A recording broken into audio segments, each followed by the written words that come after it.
Bem-vindos a mais uma live em comemoração à Semana da Enfermagem da Pró-Saúde. A nossa live de hoje, ela vai abordar os cuidados com a gestante URN em tempos de Covid. Esse é um tema que ficou bem falado essa semana, principalmente por causa da vacina e seus possíveis efeitos colaterais na gestante. Nas nossas unidades, a gente vem percebendo que desde outubro, novembro do ano passado, as complicações com Covid, de gestantes com Covid, elas vêm aparecendo com uma maior frequência. Nosso objetivo hoje é mostrar como cuidar, como tratar e, principalmente, como a enfermagem deve ficar atenta para a gente evitar esse tipo de complicações. Nossa primeira palestrante vai ser a Natália Fernandes, ela é enfermeira obstetra da maternidade de Barcarena, no Pará. Natália.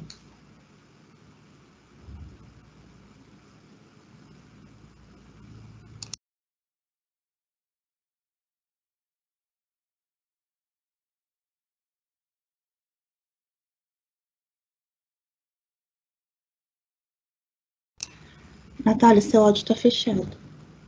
Apareceu agora, né?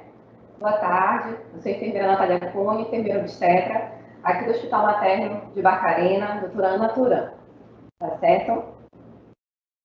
Eu vou iniciar a palestra falando sobre assistência ao binômio mãe e bebê com Covid-19, né, focando em Covid-19 gestante, as últimas atualizações.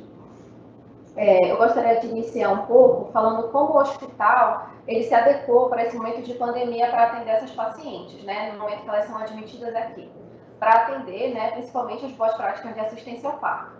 A paciente, quando ela é admitida aqui na instituição, ela suspeita ou positiva de Covid, ela é encaminhada para um leito, né, isolamento.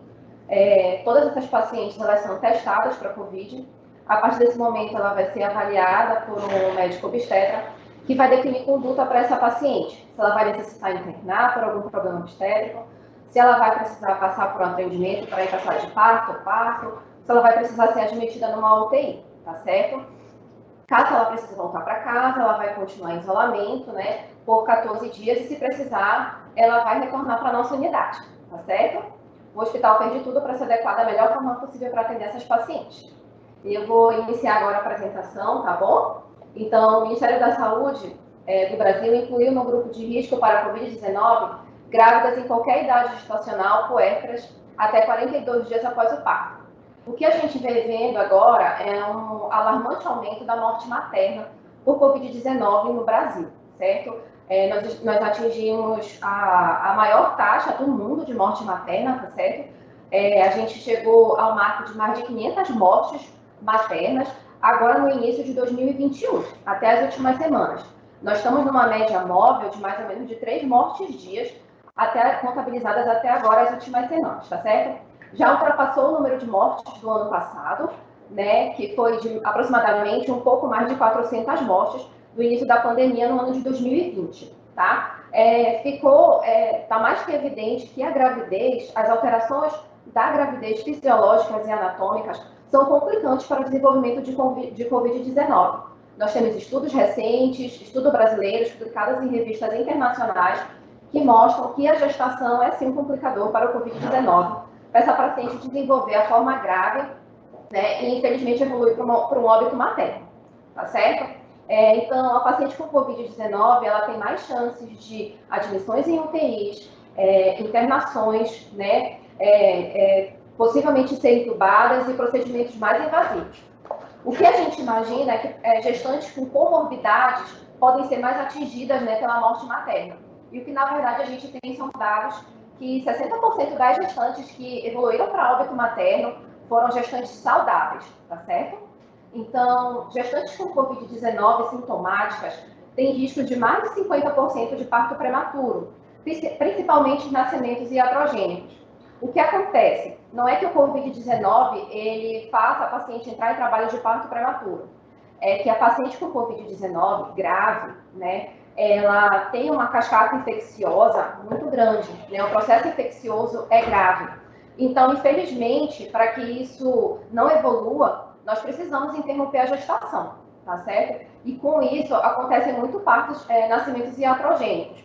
Com isso, houve um aumento de mais de 50% de taxa de cesarianas no Brasil durante a pandemia do Covid, tá bom?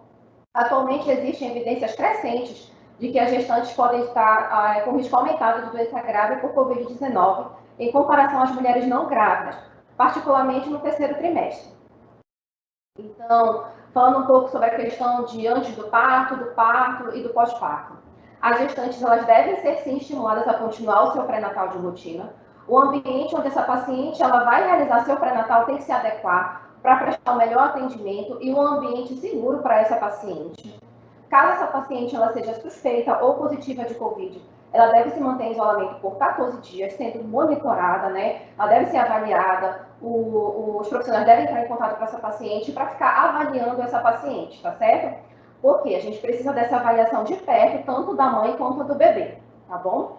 Então, o pré-natal, ele deve ser continuado. E no trabalho de parto, recomenda-se a testagem para todas as mulheres admitidas. Em mulheres assintomáticas, não recomenda-se monitoramento fetal contínuo. O que acontece? Uma paciente positiva para a Covid-19, com um estágio gripal, com sintomas leves, e uma paciente assintomática positiva para a Covid-19, ela pode sim evoluir para um trabalho de parto normal, como qualquer outra paciente. O que vai acontecer vai ser um monitoramento rigoroso dos sinais vitais, principalmente da sua saturação. Mas ela pode sim entrar em trabalho de parto, tá bom? Ela vai ser protagonista do seu momento, vai ser estimulado o uso de métodos não farmacológicos da dor, tá bom? Para a gente conseguir atingir esse momento que é tão importante para a vida dela, tá certo? O monitoramento fetal vai ser um monitoramento fetal, né, de acordo com o trabalho de parto, com o SONAB, certo, de 1 hora, de acordo com o que vai ser avaliado na hora pela equipe, tá bom? Agora, uma paciente grave, uma paciente em UTI, a gente recomenda aí o controle da vitalidade fetal bem de perto, tá bom? Intermitente, se possível, porque o que a gente observa uma caída, uma bradicardia fetal, a gente consegue observar que acontece aí uma piora desse bebê. O que a gente vê nas gestantes graves de Covid-19 é justamente isso, são pacientes que complicam muito rápido, né? Então, aí vai ser a melhor definição de conduta de uma equipe multidisciplinar, né, enfermeiros, médicos, neonatologistas, para definir melhor conduta para essa paciente. E durante o parto, recomenda-se o clampeamento oportuno de cordão umbilical, então a gente mantém. Não tem estudos ainda, estudos científicos que mostram para a gente que passa verticalmente a Covid, né, de mãe para bebê, então é continuado, né, essa questão do cordão umbilical, o clampeamento oportuno. Em contrapartida, a Sociedade Brasileira de Pediatria, ela não recomenda, né, o contato pele a pele, mas o Ministério da Saúde, ele recomenda a continuidade desse contato pele a pele. Qual seria o risco do contato pele a pele? Esse contato do bebê com secreções da mãe, né? A gente sabe que o trabalho de parto, ele contém muito fluidos, né? Então, na hora, o que a gente pode fazer? A equipe avaliar uma melhor maneira de ser feito isso. A gente sabe que contato pele a pele é pele na pele. Mas no momento, até para a gente conseguir fazer que ocorra esse clampeamento oportuno, a gente pode tentar colocar um campinho estéril em cima da mãe, para esse bebê ter esse primeiro contato com a mãe. Ou seja, a equipe vai ver a melhor maneira para que isso ocorra, tá bom? As mulheres elas devem ser incentivadas a ter uma acompanhante de livre escolha durante o trabalho de parto e parto. É lei, a gente sabe que a paciente tem esse direito. Acontece que no momento da pandemia a gente precisa tentar obedecer alguns pontos, que seriam o quê? Não é o ideal esse acompanhante ser maior de 60 anos, não é ideal que esse acompanhante ele esteja no grupo de risco, que ele não seja suspeito, não seja um caso suspeito de Covid, que ele não apresente nenhum tipo de sintoma de Covid, tá certo? Então, infelizmente, se a paciente ela for positiva para Covid, for suspeita de Covid, e ela residir com o esposo dela, o ideal não seria que fosse o acompanhante desse esposo. Só que a gente sabe, né, que a realidade não é essa. Então, na hora, a gente vai tentar adequar para que ocorra da melhor forma possível para essa paciente, tá bom? O que é muito importante é a questão da amamentação. A amamentação, ela deve ser, sim, realizada, ela deve ser, sim, continuada, tá bom? Não tem nenhuma recomendação contra a questão de risco-benefício. A gente deve, sim, estimular o aleitamento materno. Só que esse aleitamento materno, ele deve ser feito, né, nas melhores condições. A paciente, para amamentar, ela vai ter que estar sempre de máscara, realizar a higienização das suas mãos, tá bom? Evitar falar no momento que ela estiver amamentando, evitar passar a mãozinha no rostinho do bebê, nas mãozinhas do bebê, nos pezinhos do bebê. Se ela tossir ou espirrar, trocar de máscara imediatamente. Esse bebê ele deve ser mantido num bercinho de aproximadamente 1 metro de distância do leito da mãe, tá certo? E quanto mais tempo ele puder ficar nesse leito, melhor, né, para evitar esse contato. Para o acompanhante, a gente tem que ter os mesmos cuidados, tá certo?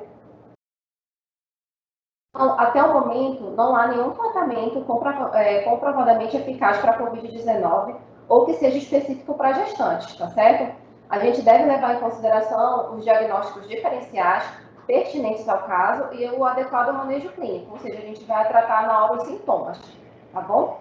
E durante o trabalho de parto deve haver uma avaliação contínua da saturação de oxigênio, por oximetria de pulso e controle de horário de sinais vitais. O que a gente tem agora de mais recentes foi a inclusão das gestantes, né, para vacinação como grupo prioritário. Então, em 15 de março, o governo, o Ministério da Saúde, lançou uma nota técnica incluindo gestantes, puérperas e lactentes com comorbidades, tá bom? E no dia 24 de abril, agora também de 2021, né? Você está tentando enviar...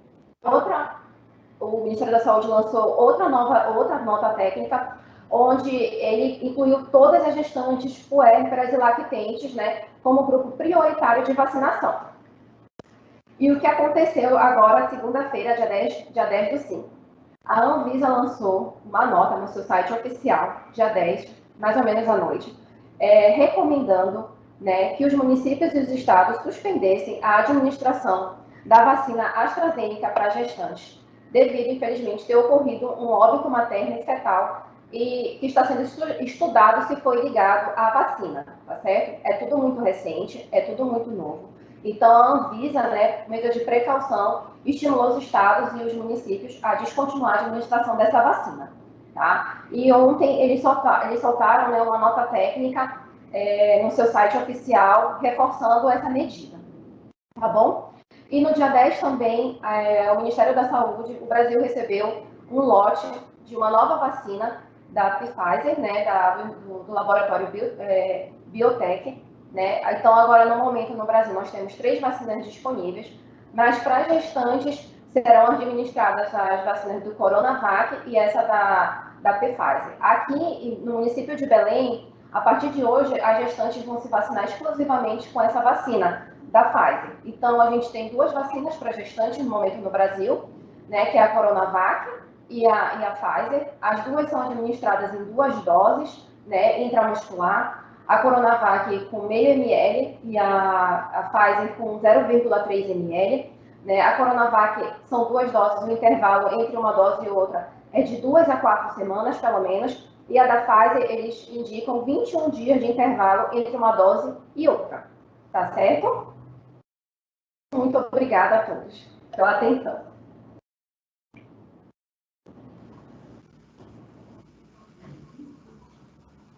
Obrigada, Natália. Eu acho que você tocou num ponto bem importante, né, da polêmica dessa semana, a questão da efetividade ou não dessa vacina na gestante. Vale a gente ressaltar aqui que ninguém precisa se desesperar nesse momento, ninguém sabe os efeitos colaterais na gestante, é tudo ainda muito novo, as pesquisas são muito recentes e, nesse momento, alguns estados têm algumas diretrizes de vacinar com a Pfizer, com a Coronavac e não com a AstraZeneca. O município de São Paulo, hoje, ele suspendeu a vacinação de gestante, então ainda não há um consenso, né, das sociedades e do Programa Nacional de Imunização. Obrigada, Natália. Agora a gente passa a palavra para a Arlete Madalena, ela é enfermeira obstetra do Hospital São Luís, em Cáceres, Mato Grosso.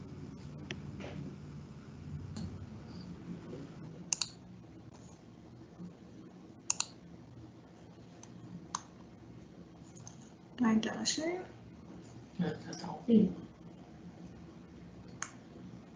Começou. Olá, boa tarde.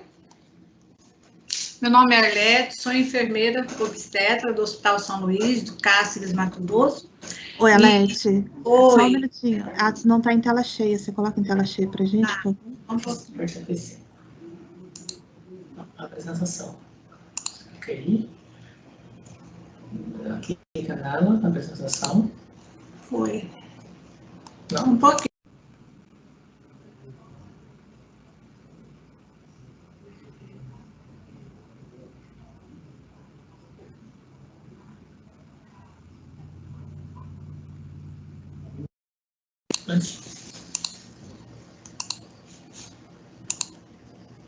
Cadê eu? Que outro? Eu tenho que aparecer aqui. Pode ir, não, pode ir, Arlete, a gente já está tirando. Pode Tá continuar. Tá ok. Continuando, né? Vou me apresentar novamente. Meu nome é Arlete, sou enfermeira obstétrica do Hospital São Luís de Cáceres, Mato Grosso. E, primeiramente, queria agradecer o convite da Sandra e do meu diretor assistencial, Diego Pérez,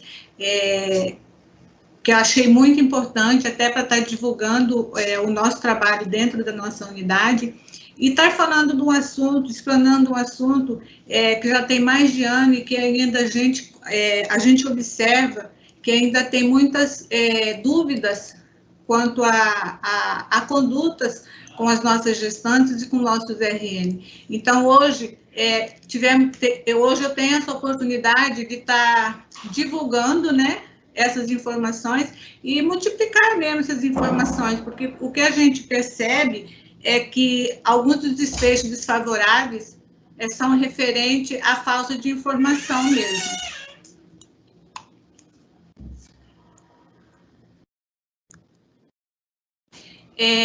Eu vou estar reforçando o que a Natália já disse, vou estar falando um pouquinho das definições da COVID, né, que até pouco tempo ainda tinha dúvida o que é vírus, o que é a doença, né? Então, ao longo do tempo, nós fomos acostumando e fomos estudando, né? E cada passo que a gente vai dando, a gente vai entendendo melhor dessa doença que vem devastando o mundo todo. E nos últimos 6 meses, com mais frequência, nos últimos 5 meses, né? Com mais frequências, infelizmente, em nossas gestantes. E nos bebês também, já temos casos de óbitos em criança também. Então, a COVID é uma infecção respiratória aguda, né, causada pelo vírus do coronavírus, o SARS-CoV-2, e sabemos que é potencialmente grave e de elevada transmissão e de impacto global. E para entender como que essa doença chegou até o nosso país, né, eu fiz uma breve retrospectiva para a gente perceber, por mais que a gente pense que estamos andando em passos lentos, já tivemos grandes avanços na nossa ciência e no nosso SUS também. Em dezembro de 2019, foi identificado o primeiro caso, né? Foi lá na China. De lá para cá, em janeiro de 2020, com os casos de óbitos e a crescente, né, de óbitos, a OMS declara emergência de saúde internacional. Na época foi bem discutida se era ou se não era, né, e por último a decisão foi que realmente, pelos números de óbitos que estavam acontecendo, essa doença precisava ser vista com os outros olhos, que até então toda a população e até nós mesmos pensávamos que seria mais uma doença, mais um quadro gripal e que logo isso seria passado e voltaríamos à vida normal. Já em fevereiro, né, de 2020, o Legislativo aprova a lei sobre a quarentena e é confirmado o primeiro caso também de coronavírus no Brasil. Foi de uma pessoa que estava na Itália, né, que veio para o nosso país. Foi a passeio lá e voltou para o nosso país. Já em março, o novo coronavírus foi caracterizado pela OMS como uma pandemia. Arlete. Oi. Não está passando o slide, ele não está mudando o slide. Tá, só um pouquinho. Ela já me falou aqui.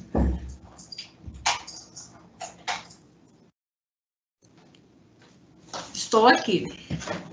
Agora certo? E aí, continuando, em março já de 2020, o Brasil ele registra o primeiro caso de morte pelo coronavírus de uma pessoa em São Paulo. Em abril, né, as grávidas, depois de ver que estavam aumentando os casos nas nossas gestantes, grávidas e puérperas foram incluídas no nosso grupo, no grupo de risco, né? E já em janeiro, janeiro de 2021, que nem faz tanto tempo assim, né? Foi a primeira brasileira vacinada. Para nós foi uma vitória. Ainda mais sabendo, né, que seria uma enfermeira a primeira a ser vacinada. Em abril de 2021, o Ministério da Saúde inclui todas as gestantes de puérpera em grupo prioritário de vacina. E como todos já sabem, como já foi falado na live anterior, infelizmente alguns desfechos não foram favoráveis, né? E não voltamos a estaca zero, mas vamos precisar de novos estudos pela vacina, né?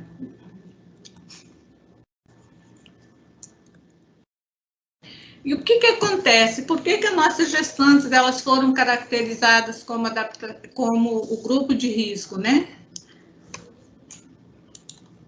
Durante a gestação, em todo, né, o período puerperal, a gestante ela sofre mudança no sistema imunológico, passa por um período de adaptação para o desenvolvimento embrionário e para receber o concepto. As mudanças fisiológicas no organismo das gestantes e puérperas levam à predisposição por infecções graves, principalmente as respiratórias. É como se a gestante ela estivesse recebendo um corpo estranho. E para que o organismo dela tenha uma resposta positiva, todo o sistema imunológico dela começa a trabalhar para a aceitação desse bebê que está vindo por conta de células, né, maternas, pelas células maternas. Com isso, o sistema imunológico dela fica debilitado e, como a gente sabe, qualquer sistema imunológico habilitado fica com mais percepção de novas infecções, né? E não seria diferente com o coronavírus. E a transmissão? Como que é essa transmissão? Embora a gente bate muito em cima dessa transmissão, mas a gente vê que ainda tem dúvidas, né?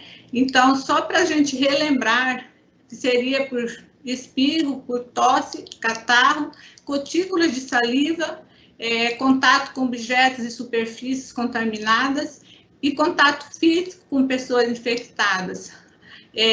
As cutículas dos sarcófago podem permanecer estáveis no ar até 3 horas após o contato. E essas cutículas, né, que a gente fala, por isso que a gente sempre recomenda para a população em geral, mas assim, a gente procura intensificar mais com os grupos de risco mesmo, que evitar de estar abraçando, manter o distanciamento mesmo, porque o que vai parar a circulação desse vírus são as nossas ações, né, que muitas vezes está ficando um pouquinho de lado, até pelo tempo dessa pandemia mesmo, né, que já tem mais de um ano, então a população em geral, ela fica um pouco dispersa quanto a essas condutas. E qual seria o mecanismo de transmissão? Os indivíduos doentes, mesmo no período da incubação, né, mesmo no período de incubação e que ainda não apresentaram sintomas, que seriam os indivíduos assintomáticos, né? Como que seria esse mecanismo? Entra pelas vias da mucosa, nariz, né, e da boca, enfim. Essas cutículas, ela vai, né, parar no sangue. E lá ele faz um processo inflamatório, que vai atingir os principais órgãos, né, da pessoa e, enfim, da gestante. Por ela estar com o sistema imunológico debilitado, as complicações, elas tendem a ser mais severas. No pulmão, ele pode dar, né, a pneumonia, nos intestinos, diarreia, vômito. Nos rins, ela vai fazer uma insuficiência renal, levando até mesmo o paciente para hemodiálise. Nas veias, né, temos a trombose.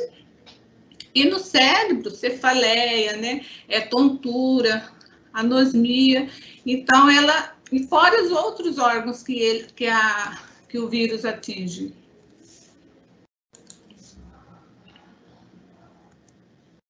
Qual que seria o período de incubação? Pode variar, né? Essas são fontes do Ministério da Saúde, a gente pega a literatura que tem um dizer diferente, mas a gente sempre baseia no que o Ministério da Saúde passa para a gente. Então, o período de incubação pode variar de 1 a 14 dias, com média estimada de 5 a 6 dias para início dos sintomas.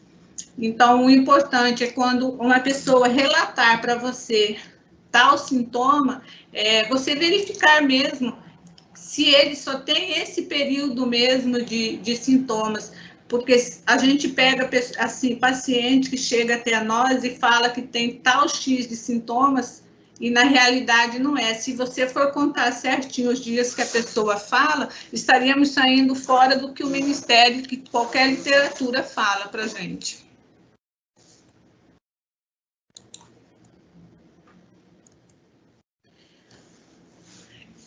E a prevenção? A gente tem que falar muito em prevenção, que, como eu já disse numa fala anterior, seria a melhor forma, né, da gente estar paralisando esse vírus. Então, a prevenção, como todos sabem, né, é a lavagem das mãos, o uso de máscaras, né, no ambiente hospitalar, evitar ficar tocando em superfícies. Hoje, o uso de máscara ainda não é 100%, mas seria de umas condutas assim que está dando, que seria mais correta, principalmente em ambiente hospitalar. Então, na falta da água, na falta da luva, principalmente em ambiente hospitalar, vamos usar o álcool, vamos não fazer procedimentos sem a luva, para a gente estar parando na nossa a cadeia mesmo desse vírus.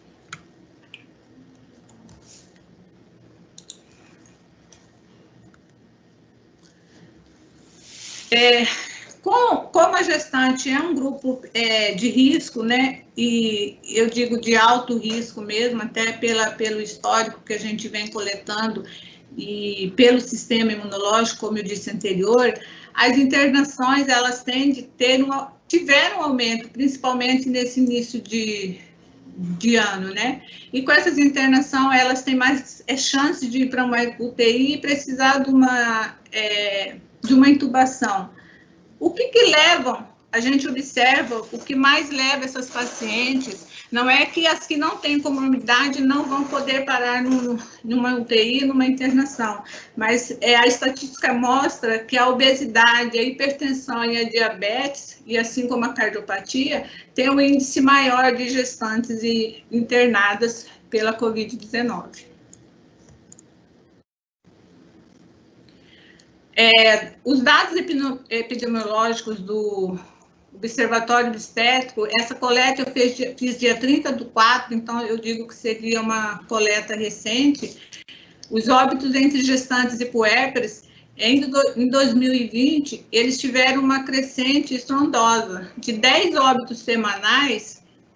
Em 2020, em toda a pandemia, só tiveram 10 óbitos semanais. Agora, em 2020, nós não somos no mês final de abril, ficaram em 30 óbitos semanais, quase 31 óbitos semanais, isso contando com semanas epidemiológicas. Então, do início da pandemia até agora, né, daria 45 semanas epidemiológicas. E em 16 semanas, esses números de óbitos subiram estrondosamente.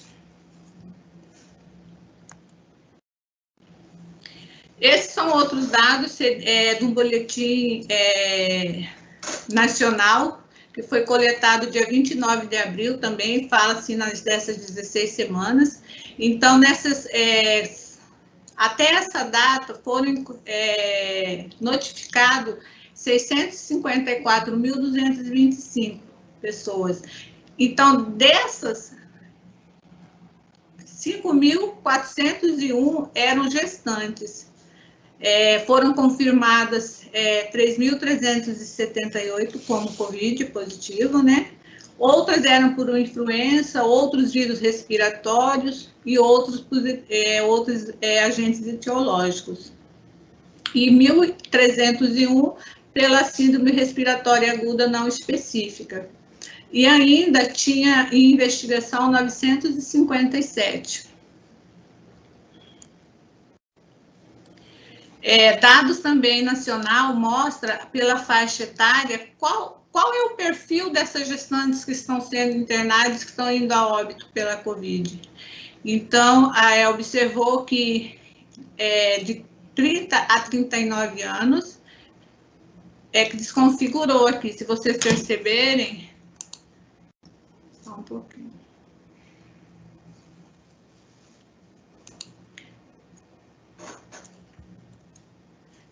De 30 a 39 anos, tivemos 1.497 gestantes hospitalizadas. Então, a faixa etária não é que menor não teve. É interessante que entre 10 a 19 anos nós tivemos casos. Então, esse perfil... Só um pouquinho. Ele depende muito de regiões também. E qual que era a raça dessas pessoas? A maioria eram pardas, tá, gente? Não é indígena, era pardas.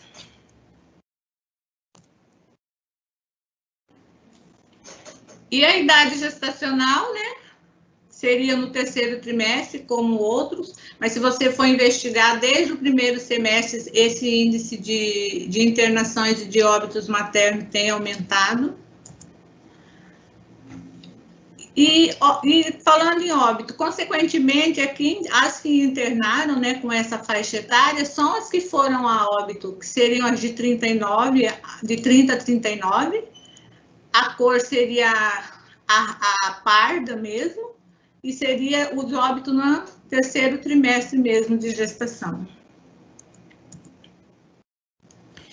Esses são os dados epidemiológicos da nossa unidade. Embora a nossa unidade não seja mais referência para a Covid, ela ficou referência até em outubro de 2020, mas sendo maternidade de alto risco, fica bem claro que a gente precisa receber essas gestantes para depois referenciar, né, para outros municípios, para outras cidades, até mesmo para a capital, como acontece em nossa cidade. Então, em 2020, até abril, nós tivemos 691 casos total, né? Em geral, nós tivemos esse total. Desses, 56 eram gestantes, até abril. Aí a gente observa que a nossa crescente de óbito foi em janeiro, né? De gestante foi em janeiro. E embora a gente não seja mais essa referência, a gente continua com uma variável considerável até o mês de abril.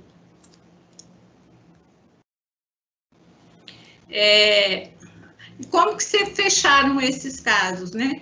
57% foram confirmadas, né, dessas gestantes,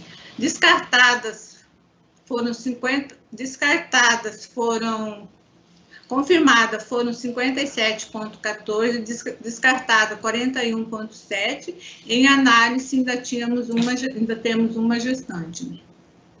E qual que foi a evolução? Dessas 56 gestantes que nós tivemos, apenas duas, né? Eu digo apenas assim, porque já chegaram para nós críticas, né? Então, foram a óbito e uma foi referenciada para outro estado.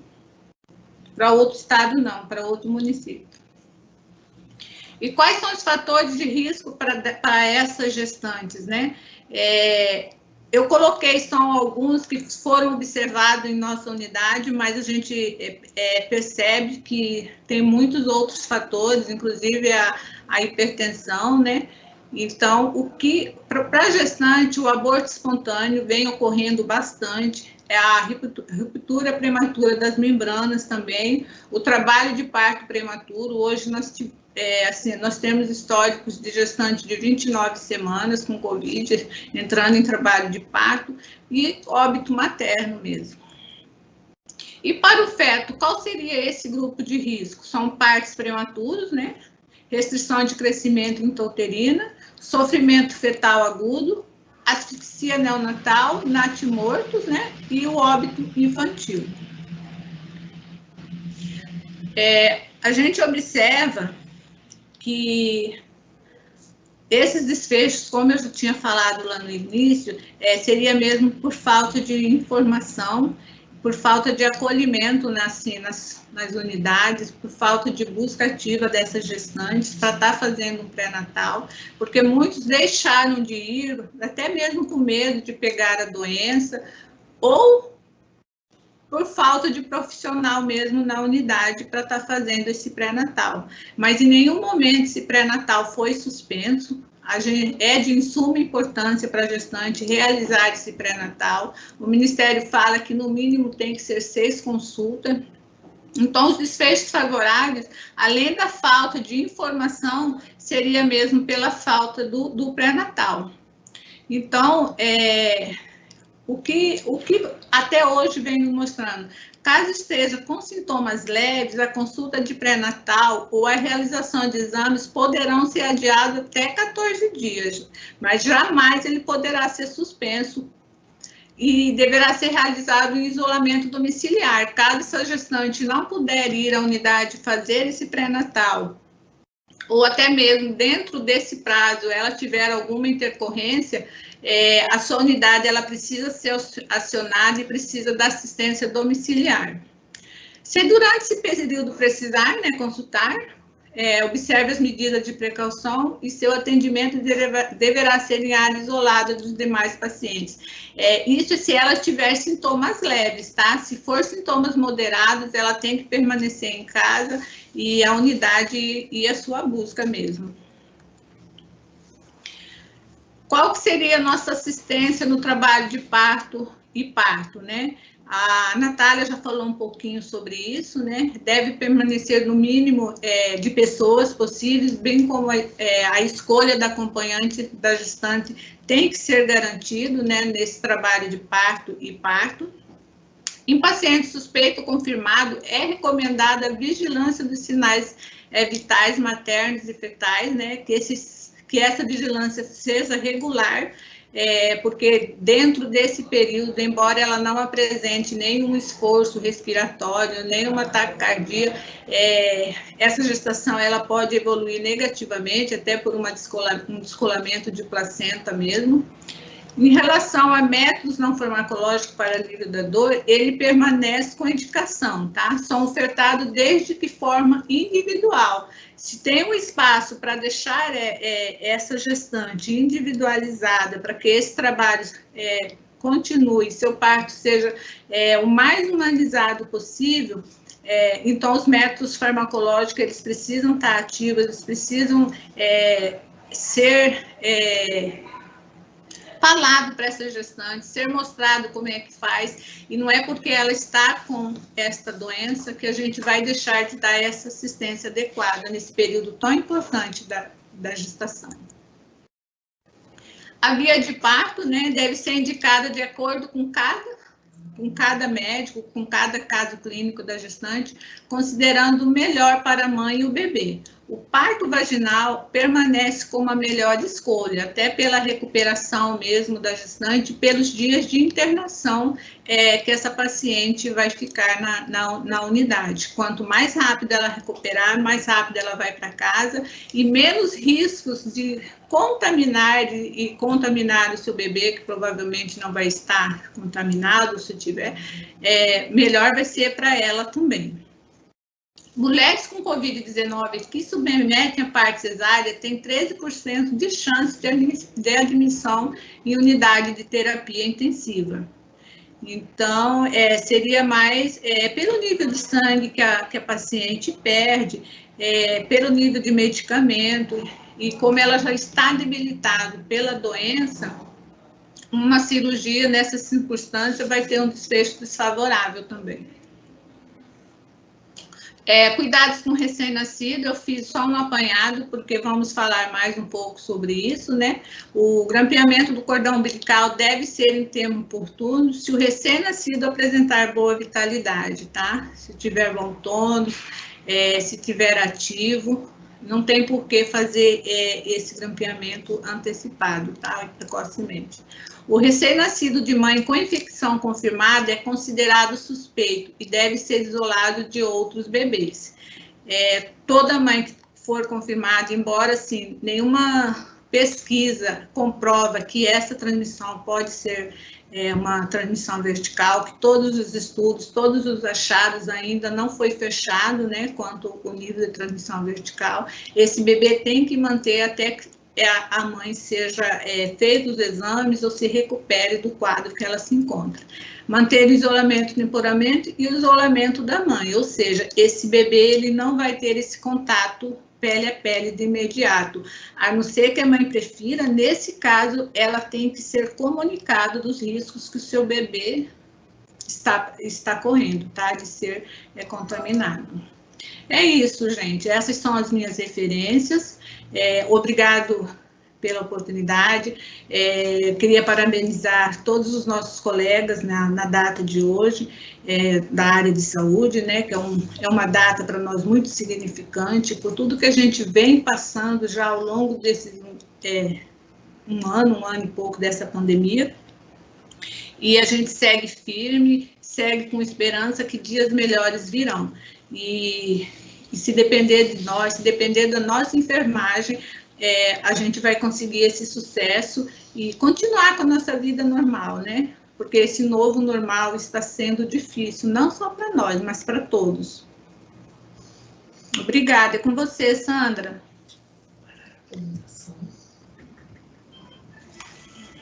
Sandra? Obrigada, Leti. Muito obrigada. Eu acho que você trouxe dados extremamente importantes, né, de estatísticas da gestante e principalmente levantou aqueles sinais e sintomas que a gente, como um todo, precisa ficar atento, principalmente a equipe da enfermagem. Acho que vale ressaltar bastante que o nosso intuito é garantir para a mãe o melhor momento, né, um tratamento humanizado e que ela possa ter todas essas garantias para um parto adequado, inclusive o acompanhante de sua escolha, que deve ser bem paramentado, o contato pele a pele com o seu bebê, o direito de amamentar o seu recém-nascido. Então, nesse contexto, a enfermagem se faz extremamente importante, ela precisa estar atenta a esses sinais, ela precisa garantir as condições adequadas para que esse momento seja um momento adequado e de acordo com o que a mãe sonhou. Eu quero chamar agora o Giovanni Magalhães, ele é coordenador da área materno-infantil da maternidade de Barcarena. Giovanni, a gente sabe que tem sido realmente um desafio a gestante, com todas essas informações, a gente tem recebido nas portas dos hospitais cada vez mais gestantes com medo, né, que vão ao hospital, e é bem importante a gente saber identificar os sinais de piora dessa gestante para evitar que ela leve alguma das complicações do Covid ou não. Então, fala um pouquinho para a gente na prática aí do hospital da maternidade, um hospital 100% maternidade, como é que está sendo esse cuidado e aí, o papel do enfermeiro obstetra, principalmente no acompanhamento dessas gestantes. Boa tarde, Sandra e demais. Primeiramente, também parabenizar nossos colegas profissionais de enfermagem. Então, qual é o nosso grande desafio, né, enquanto obstetrícia na pandemia? A gente tem um ciclo gravídico e puerperal que ele segue no decorrer da pandemia. Então, como as meninas falaram de forma magnífica, né, essa assistência, esse parto, essa gestante, parto e puerpério, nós temos que ter, primeiramente, Sandra, protocolos bem definidos, né?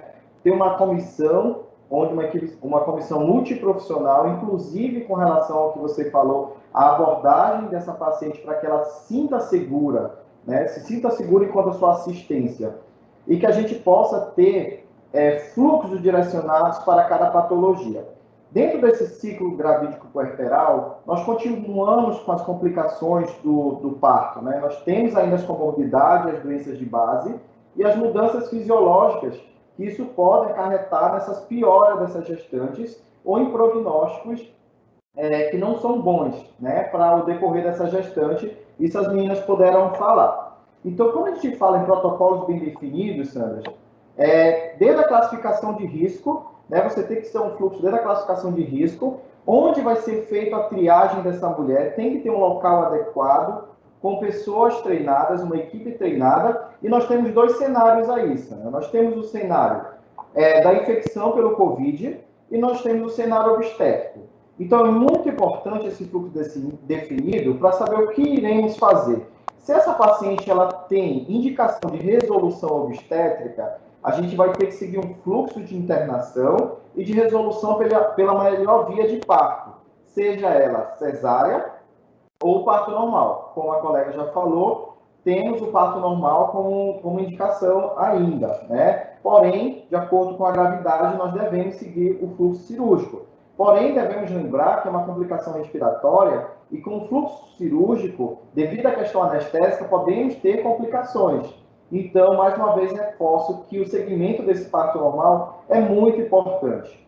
Então, tendo um fluxo bem definido, a padronização, Sandra, também de medicações utilizadas em gestantes durante a pandemia. Porque temos a padronização, né, temos os kits COVID para os adultos normais, mas a gente tem uma gestante em uma outra condição. Então, é muito importante, com base nas melhores evidências, a equipe clínica está definindo padrões de medicações que possam ser seguras no uso com gestantes. Com relação ao trabalho de parto, Sandra, quando é definido o fluxo que ela necessita realmente de intervenção, esse trabalho de parto ele é feito de acordo com as boas práticas. Essas boas práticas, a Natália já falou um pouco, né, do fluxo em relação ao PPP, ou quem não tem uma sala de parto definida com uma boa paramentação, e se não houver nenhuma contraindicação, a gente seguir as boas práticas no sentido do contato pele a pele, tá? Com toda a segurança para a mãe e o RN, o recém-nascido, que a gente possa estar estimulando, né, essa produção do leite materno, até mesmo, Sandra, porque ele é uma proteção para esse recém-nascido. Então, as boas práticas, hoje em dia, elas seguem, né? Elas seguem com toda a segurança e rigor dos protocolos institucionais. Então, assim, a nossa vivência tem sido muito, muito boa com relação ao atendimento dessas gestantes, que vai desde a classificação de gestantes com complicações graves a complicações brandas, e que cada uma segue o fluxo, Sandra. Porém, é necessário que a gente tenha esse protocolo bem definido e as pessoas bem treinadas para esse atendimento. Tá? Quando a gente tiver todo esse conjunto, a gente consegue dar uma assistência adequada, passar segurança para os nossos pacientes e realmente conseguir ser referência nesse momento de pandemia. Agora eu passo para você, Sandra.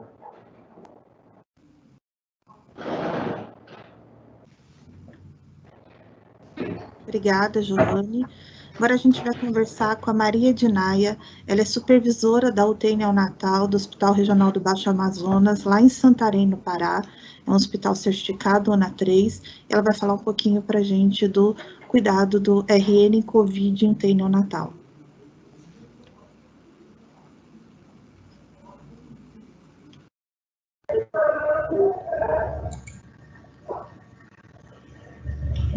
Não, sabe a apresentação primeiro.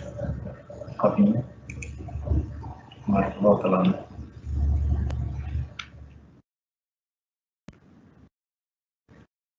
Clica lá e clica de novo.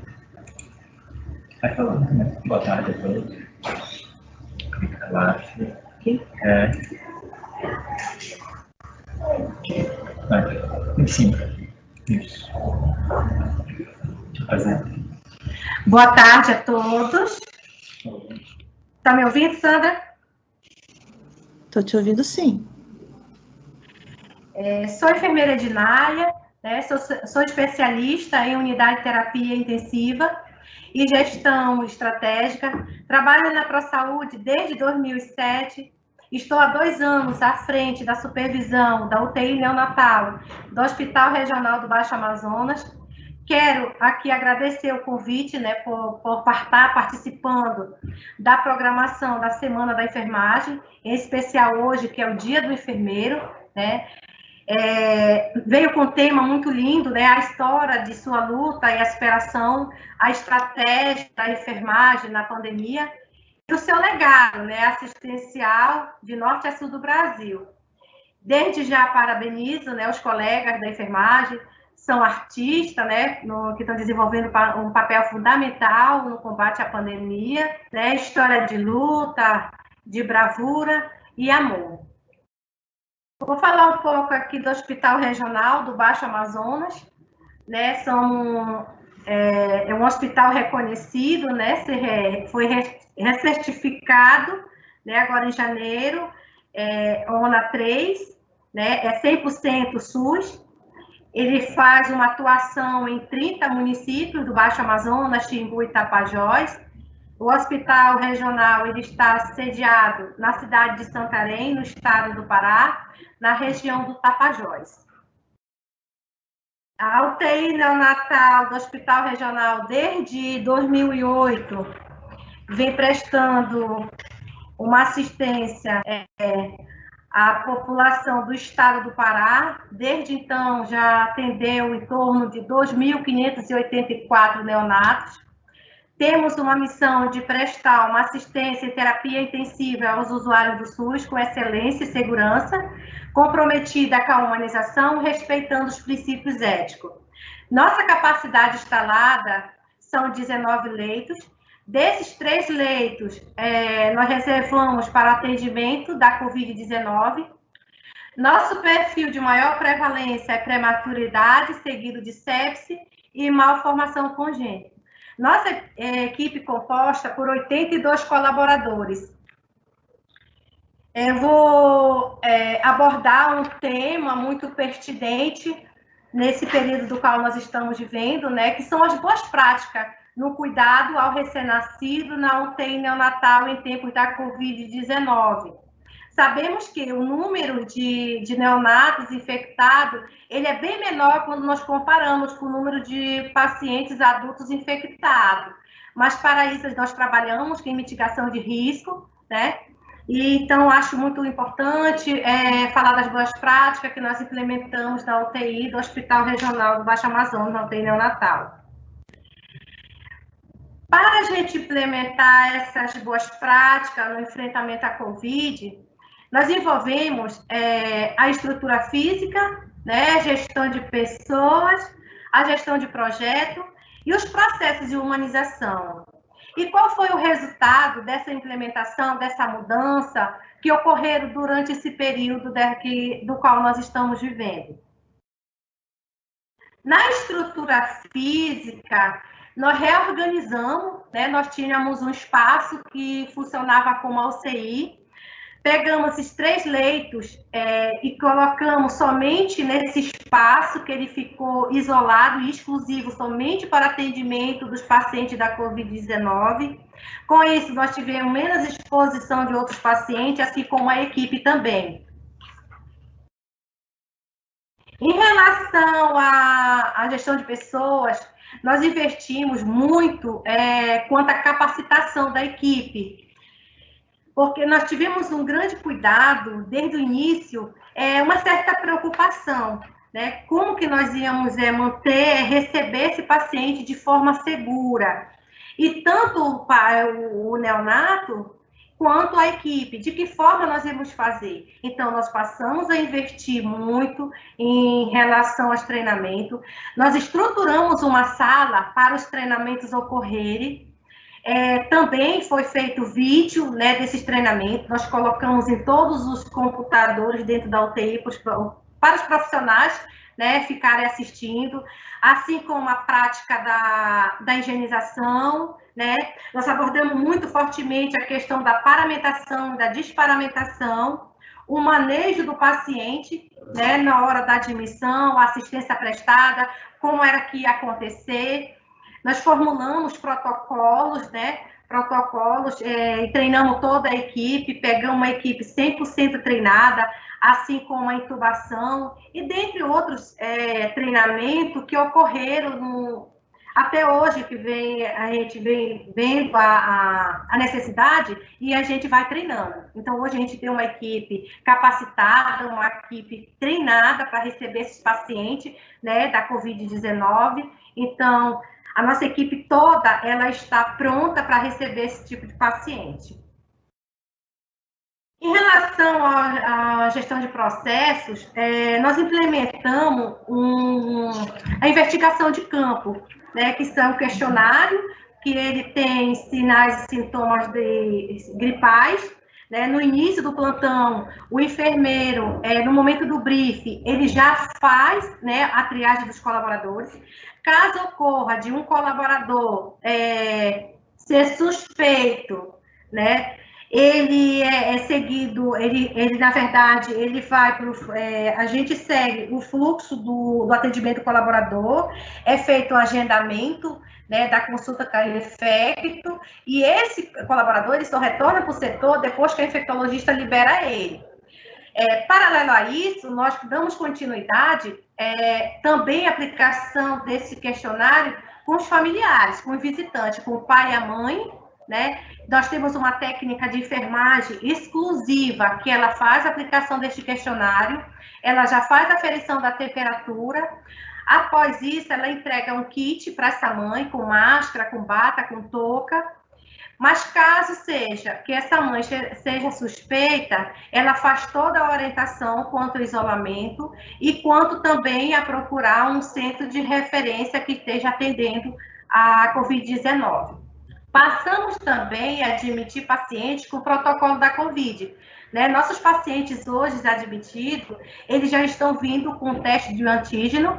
Caso contrário, esse paciente ele não tenha teste, é feito aqui no hospital regional e eles ficam em isolamento até o segundo teste. Somente após isso é feito as tomadas de conduta, né, pela equipe médica. Mesmo diante de toda essa mudança de cenário, né, nós estamos conseguindo manter nossos processos e os nossos projetos, né? Nós estamos mantendo o método canguru, né? Levamos em consideração todo o benefício que traz o método canguru, a questão do vínculo mãe e filho. Nós estamos mantendo a visita espiritual, nós estamos mantendo o projeto da Foto do Amor, que acontece uma vez na semana. E um meio de comunicação que nós estamos mantendo, na verdade, nós implementamos, é a questão da visita virtual, né? E objetivando o quê? O vínculo da mãe e filho, né? E também tem a questão dessas mães, né, que elas se encontram em estado impossibilitado, que elas estão internadas. Nós tivemos um caso como este daqui, que essa mãe, ela precisou ser assistida, né, que ela precisou ser internada, e o bebê, ele foi para a UTI neonatal. E isso nós começamos a fazer a videochamada, né? Nós damos preferência para quando o pai está presente, para a gente fazer essas videochamadas.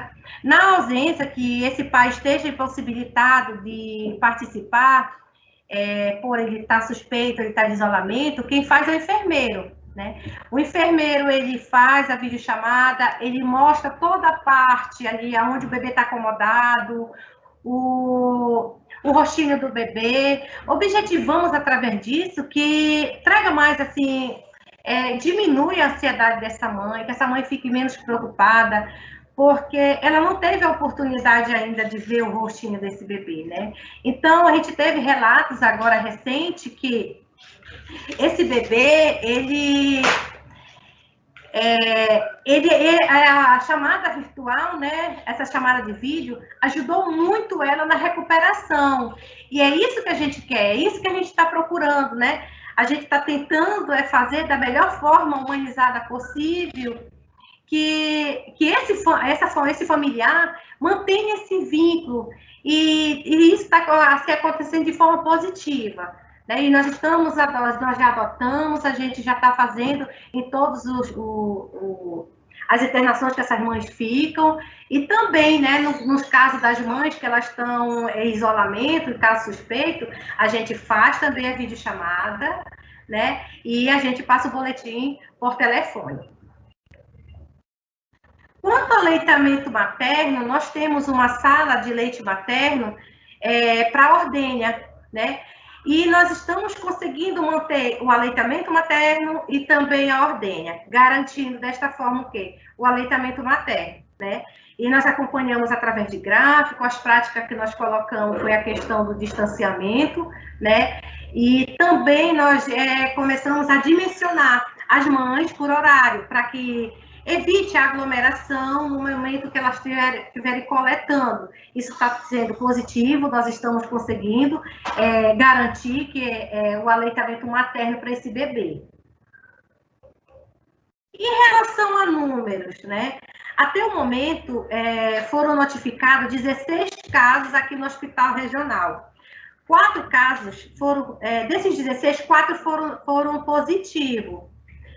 Mas eu ressalto que nenhum caso desses foram aqui, né, de infecção cruzada dentro do hospital. Não, foram casos que vieram provenientes de outras instituições, né?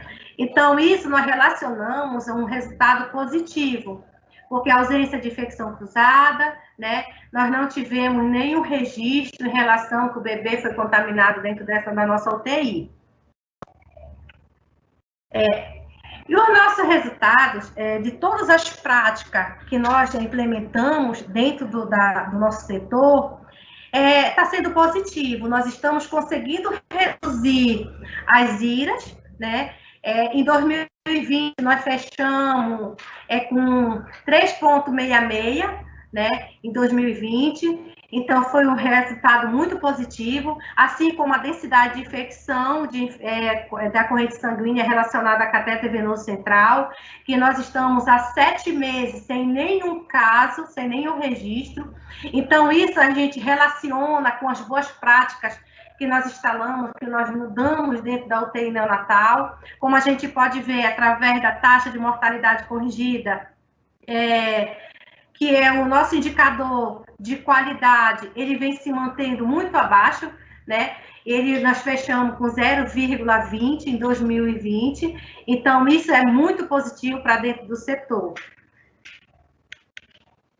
E aqui eu finalizo a minha apresentação, né? Agradecendo, e é com você, Sandra.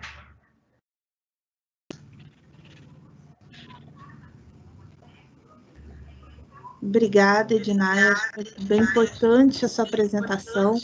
Parabéns por estar garantindo esse atendimento humanizado ao recém-nascido.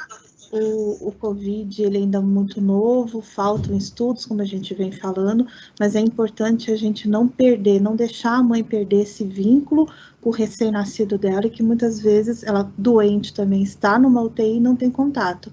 Então, fica aí o nosso recado para todo mundo: mantenham esse vínculo mãe-bebê e o pai, mãe-bebê ou acompanhante de escolha da mãe, para que a gente não quebre esse laço tão importante, né, e que essa doença, por muitas vezes, não deixa acontecer. Obrigada, Edinaya. Eu tenho 2 perguntas aqui, eu vou pedir para o Giovanni responder. O Giovanni, o coordenador da Materno-Infantil de Barcarena. É o seguinte, Giovanni: no contexto do Covid, como fica o contato pele a pele e a amamentação ainda na sala de parto?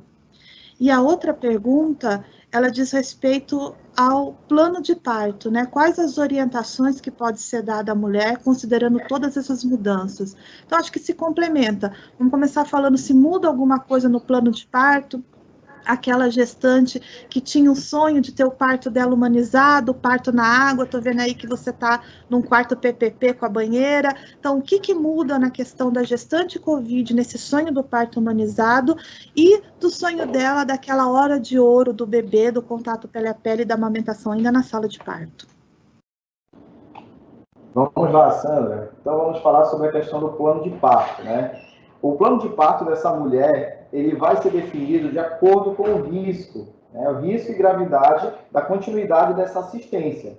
Se essa mulher ela não tiver nenhum risco iminente em que ela necessite de estar entrando para um procedimento cirúrgico de cesariana, ela vai ter a possibilidade de contemplar os vários itens do nosso plano de parto. Ela vai conseguir, sim, ter um acompanhante de livre escolha dela, tá? Ela vai ter acesso aos métodos não farmacológicos disponíveis nas unidades, tá? Como temos aqui na unidade.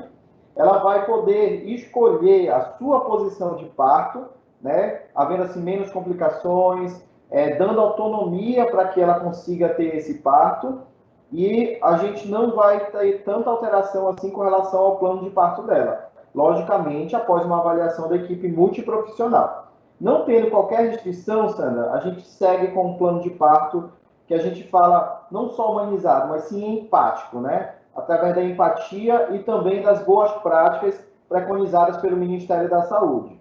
Com relação à amamentação e o contato pele a pele, né, aquele minuto de ouro que a gente tem do bebê, a gente dá continuidade sim, com segurança para essa mãe, está providenciando o contato pele a pele para ver esse vínculo e o estímulo à amamentação, tá? E também a gente faz o reforço, o estímulo à amamentação nessa primeira meia hora de vida, porque a gente sabe que é muito importante, além do vínculo, tá? Que esse contato, ele vai estimular a produção de ocitocina e de prolactina, tá? Fazendo com que essa mãe venha ter uma produção mais precoce desse leite.